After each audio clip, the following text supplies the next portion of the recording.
Hey, yo, I want to talk about a fun Magic the Gathering thought exercise. If Earth was a Magic set, what would the draft archetypes be? And I guess by extension, if you were a card in the set, which of those archetypes would you belong in? Let's start with a comparison to the guilds of Ravnica. See, as Magic players, we're always being asked to define ourselves via the game. What school of Strixhaven would you attend? What interdimensional team would you want to race for? What kind of furry do you want to be? And whether the in-universe lines of division are drawn geographically like we see with the multiple realms of Kaldheim's World Tree, societally like we see with the familial structures of New Capenna's crime families, or even, religiositally like we see with the practice of worship on Theros to their gods. We as Magic players are always being presented a variety of archetypes and asked to pick one that best represents ourselves. Because it's fun. But it got me thinking about if there are any real-world equivalents. See, much like our own world, the people of Ravnica also have differences in language, culture, race, gender, class, and even sort of nationality, to name a few. But the people of Ravnica take things a step further. Now yes, the guilds do function as the plane's form of government, to which we obviously have real-world equivalents in the form of our own differing political parties and even things like the UN. But the guilds also have a deeper socio-economic ideological aspect too. In essence, what guild you're a part of might inform what kind of personality you have. What guild you're in is a defining characteristic of who you are. And while that might be mildly true of which political parties people support, it doesn't quite go far enough because people tend to vote for policies or personality, not lifestyle. And every party has a chance of getting votes from someone from any walk of life, which is in contrast to the depictions that we see of the Ravnican guilds. Members of the Boros Legion are shown to be bold and authoritative, members of the Simic Combine are often unorthodox and eccentric, and members of the Cult of Rakdos might be fun if a bit sadistic. And that isn't just true of the higher-ups of the guild, but your average everyday member too. And it's that aspect which goes beyond real-world political allegiance, and it's that aspect that we as players are often asked to identify with. If you're an Azorius player, it's probably less because you think strict legislation is the best way to protect the future prosperity of Ravnica, and more because you're a rule-setting control nerd who loves locking your opponent down. When WotC asks us to pick a guild, it's purely on a surface level based on vibes. You know, because it's fun. And I think in that regard, this is an element of Ravnica's guilds or most examples of narrative-based draft archetypes that doesn't really have a real-world equivalent. My first thought was of sports teams, because those are cultural identifiers that people similarly adopt for enjoyment and expression, but picking a sports team doesn't quite go far enough, as there's not often an expectation that once you've picked a team you'll behave in a certain manner unique to that team's supporters. The phrase, "I'm a fan who supports Team X," isn't often followed by "and so therefore I do Y." Or at least not in the same vein as "I drafted a Golgari Swarm deck and so therefore I probably picked that because I enjoy the thought of living underground and pissing about with a graveyard." Choosing a sports team isn't coupled with an expectation of how you'll behave or who you might be as a person. Someone might get a sense of you from whether you've chosen to support a local team, an underdog, or someone popular, but outside of that, all your choice really reveals is that you like sports regardless of affiliation. But your choice of Ravnican guild might reveal something about your personality. And it's because in a game of Magic, the two sides don't play by the same rules. In a game of football, for instance, teams have a choice of how offensive and defensive they play, but ultimately they're both just trying to put the ball in the back of the net. Whereas in Magic, an Izzet player might be desperately trying to build a combo engine against a Gruul player who just wants to put out some big boys.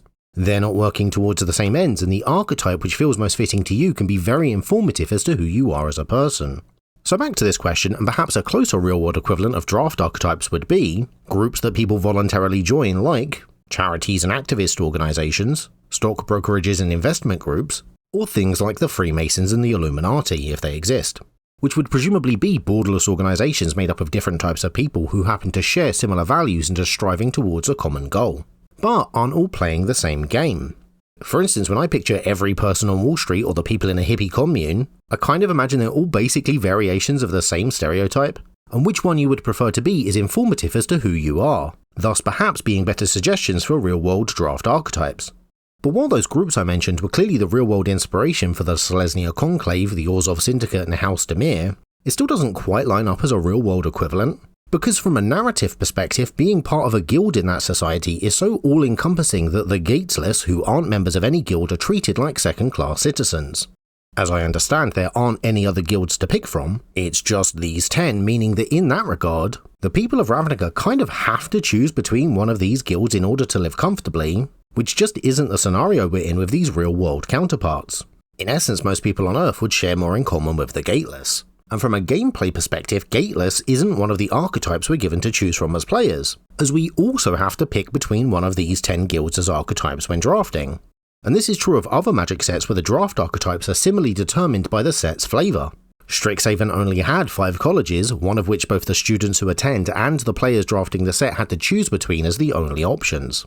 Kaldheim had 10 realms, of which the residents had to pick one to call home in much the same way the players drafting the set were given those as the only archetypes to choose from. And the denizens of Bloomburrow don't get a choice in what kind of creature folk they're born as, just as players don't get a choice not to play as creature folk if they want to draft the set.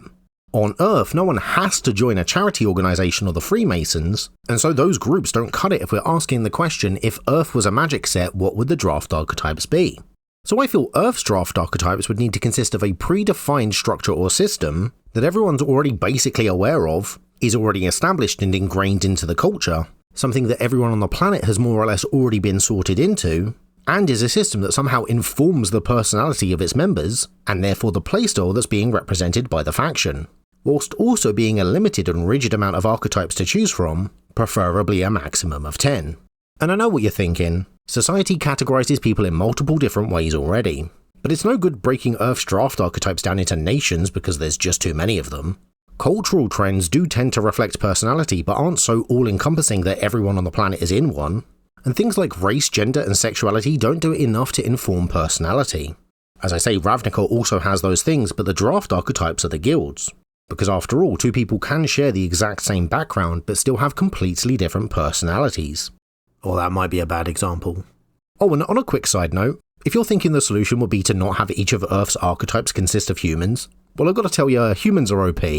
Magic is a game of conflict, so there's no way a set representing animals, insects, trees and humans is going to be balanced. It's just not going to happen. So if you're still with me, looking at what I think is required, I've reached an imperfect conclusion.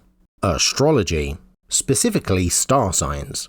That whether willing or not, everyone is sorted into at birth. It's a concept that I believe is global and most people are aware of, and it purports to be able to define your personality, sometimes to a degree so accurately that it can predict your future. Allegedly. And most of the categories are represented by a fun animal emblem as a bonus. Now I'm aware that not everywhere in the world agrees what star signs the zodiac should consist of. I'm most familiar with the Western ones that's got Libra and Sagittarius on it, but I know that the Chinese zodiac has its own categories like the tiger and the dragon, and that there's others like the Hindu zodiac, but those I know the least about. However, I actually think the fact that the categories aren't globally uniformed doesn't really matter, and it's more important that seemingly astrology as a concept is recognised culturally worldwide. It's something we can all agree on. I'm also skeptical of the idea that your astrological star sign can predict your future. I'm going to be bold and assume that horoscopes aren't real. But I do acknowledge that there's some interesting evidence to suggest that your star sign can have an impact on your personality. There's something called the relative age effect, which in essence means what month you're born in can have a massive impact on your interests and characteristics. For instance, studies have shown that even though the distribution of the number of people being born is fairly evenly spread throughout the year, you are more likely to develop an interest in sports if you're born in the earlier months than you were born in the later months. This is theorised to be because of a sort of positive feedback loop where if you're the oldest in the school year, you're going to be more physically developed and more competent, thus better at sports, meaning you're more likely to be praised, meaning you're more likely to put further time into development in the hopes of being praised again, resulting in more pro athletes statistically being born earlier in the year. But this effect can also be seen to influence other areas such as how likely someone is to find themselves in a leadership position. When it comes to seasonal birth effects, whether you're more likely to have ADHD or schizophrenia, or whether you're more likely to struggle with obesity, potentially due to surrounding temperatures at birth. Now obviously there's a massive question mark over the validity of studies like this. Even this Wikipedia article I'm displaying here has things like cherry picking, ecological fallacy, and 6 other links that discuss biases in the See Also section. But on the off chance the relative age effect is real, I think it's interesting to consider what impact it has on personality. I mean, just read this bit.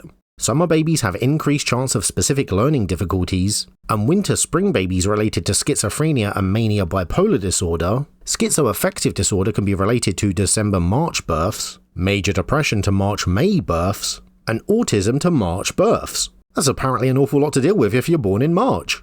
And to my mind could potentially explain why Pisces, which you are if you're born between February and March, is always considered to be the star sign of the dreamer, to have your head in the clouds, or that you may have a duality of nature. So can star signs predict your future? Probably no. But are they an indication of the time of year that you're born? Yes. And can the time of year that you're born have an influence on what kind of person you'll be? Maybe? But if it can, then I think star signs are a pretty decent real-world equivalent of things like Ravnica's guilds or Bloomburrow's folk, in the sense that they could answer the question, if Earth was a magic set, what would the draft archetypes be? Because much in the same way that all Rakdos members love playing with fire, apparently all Virgos get stressed out if you put the cutlery away in the wrong drawer, and I can see that being translated into a keyword mechanic for a set. Which leads me to the point of the video, because why have I told you all this? Well, outside of it being a fun thought exercise, I'm hoping to pass this curse on to you. These dumb questions have been in my brain for too long, so I'm hoping that by putting it in all of your brains I can finally stop thinking about it. Because here's the thing folks, Magic only needs 10 draft archetypes, but the Western Zodiac at least has 12. Which means if I'm correct and the best correlation between Magic set design and real life is personality based on the time of year that you're born, well then we're going to need 10 new star signs. But what 10 do you pick? Or do you try and put all 12 into 10? Maybe make colourless and 5-colour a draft archetype too? What personality traits do you assign each one? And what mechanics do you assign to those personality traits? Do you try and stay in keeping with existing astrological concepts? Or do you go for a slightly more scientific approach? What iconography do you assign each of these new star signs? And for fun, what commander do you think would exemplify each of these new categories? Are star signs even the right way to go? Or would you use something else? If Earth was a magic set, what would the draft archetypes be? And if you were a card in the set, which of those archetypes would you be in? Because I don't want this question in my brain anymore. So I'm hoping that can happen now that it's in yours. I am very sorry, but let me know your answers in the comments below. Good luck, I look forward to reading them. Thank you very much for watching this video, and thank you to everyone that supports me, like 27 publications, Eggboy the Particle that permeates all existence, Blank Space, Wanpako Jozu, Miss Murder, a random Patreon, Ominous Jazz, and the rest of my patrons whose names are on screen now. I'd also like to thank the sponsor for this video, me and my Patreon page, where you can get your name credited on screen too. Check it out in the link in the description below. Hit the like button, leave a comment, answer those questions, I mean it. Most importantly, subscribe and share this video with a friend. Hit the notification bell and do all those things the algorithm loves. If you agree or disagree with any of my points, or you want to see me do a video on another subject, let me know and I will see you next time.